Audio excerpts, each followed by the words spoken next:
dis Louis II, vous me dites Monaco, et plus précisément football puisque c'est le nom du stade de l'AS Monaco, l'un des clubs français les plus titrés. Mais sous les tribunes du stade Louis II, on trouve la salle Gaston Médecin.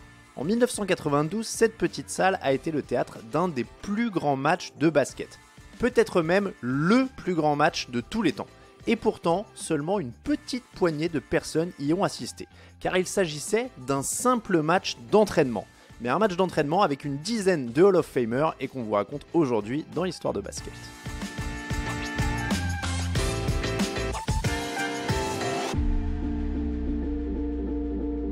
Puisque j'ai déjà donné l'année 1992, vous avez compris qu'on va parler Jeux Olympiques de Barcelone.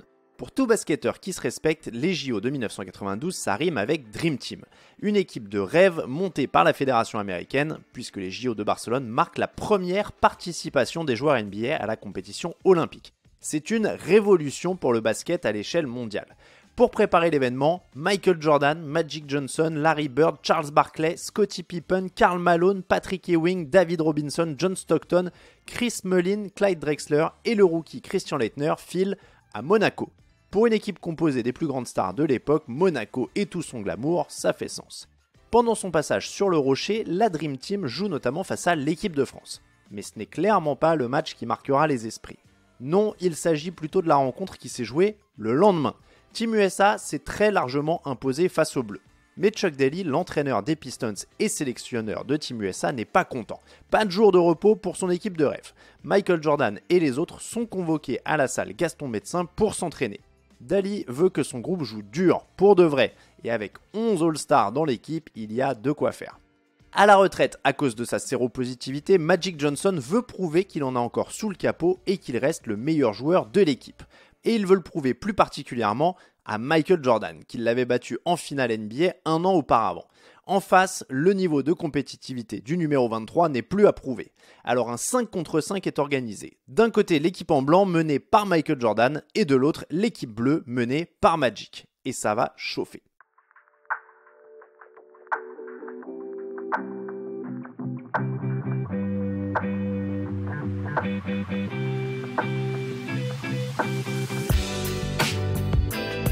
Au fil des années, de nombreuses rumeurs ou anecdotes ont circulé sur le match. Parfois, ces anecdotes évoquaient d'autres matchs d'entraînement de la Dream Team.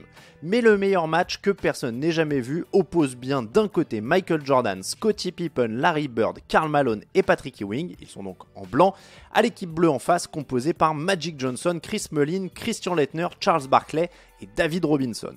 De leur côté, John Stockton et Clyde Drexler sont à l'infirmerie. Pour ce match aux allures de All-Star Game, Chuck Daly prévoit le huis clos le plus total, ou presque. Pas de photographes, pas de médias, pas de représentants de la fédération et encore moins de la NBA. Juste les joueurs, le staff, un caméraman pour analyser le jeu après coup et un arbitre. Pour l'anecdote, Team USA a fait appel à un monsieur originaire d'Italie dont personne n'a retenu le nom, un arbitre italien tout à fait anonyme pour arbitrer ces 10 légendes, tout en étant assisté par l'entraîneur adjoint PJ Carlissimo. Et du travail, ils en auront. Jack McCallum, qui était à Monaco à l'époque et qui s'est procuré une cassette du match, raconte dans son livre Dream Team toute la difficulté d'arbitrer ses joueurs. Deux autres facteurs vont rendre ce match tendu. Le premier, c'est que Chuck Daly n'a donné aucune consigne, si ce n'est « donnez tout ce que vous avez ». Et le second paramètre, c'est qu'il y a deux autres matchs dans le match. Sur les postes extérieurs, Jordan et Magic sont face à face. À l'intérieur, Karl Malone et Charles Barkley se défieront à coups de muscles pour savoir qui est le meilleur ailier fort de l'époque. Le match n'a rien d'une opposition classique d'entraînement. Les joueurs ont pris Daly au mot. C'est l'équipe de Magic Johnson qui commence fort et domine les débats. Il mène 11-2.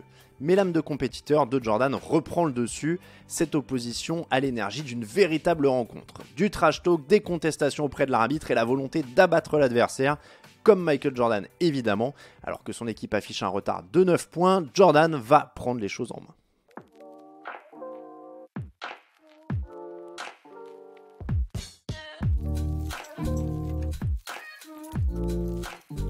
La superstar des Bulls inscrit 17 des 40 points de son équipe pour finir meilleur marqueur de la rencontre. Suffisant pour que sa formation l'emporte 40-36 dans un match où on retiendra moins le niveau que l'intensité. Alors assistant de la Dream Team, Mike Krzyzewski expliquera que les joueurs avaient déplacé le Chicago Stadium à Monaco. Pour le mythique coach de Duke, plus que les images, c'est le son du match qu'il aurait fallu enregistrer tant les joueurs s'étaient chauffés.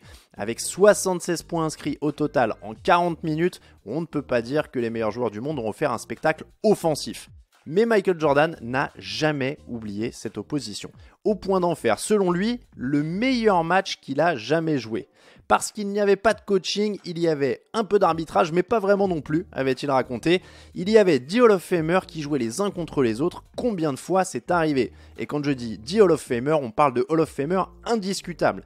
Il y avait une telle compétition avec tout ce qui est beau dans le basket, dont le trash talking. Tous ces éléments étaient dans ce match, c'est exactement ce que vous imaginez quand vous pensez à un match qui réunirait tous les meilleurs joueurs du Hall of Fame. La suite, tout le monde la connaît. Après l'escapade monégasque, la Dream Team file à Barcelone pour remporter l'or sans être inquiété par la moindre nation. L'écart moyen de 44 points par match en dit long sur la différence de niveau entre les États-Unis et le reste du monde à l'époque. Les joueurs NBA ont conquis le monde entier et ouvert la voie à l'internationalisation de la NBA. Monaco et ses paillettes auront été l'hôte d'une opposition de légende que personne n'a vue, mais qui a lancé l'aventure.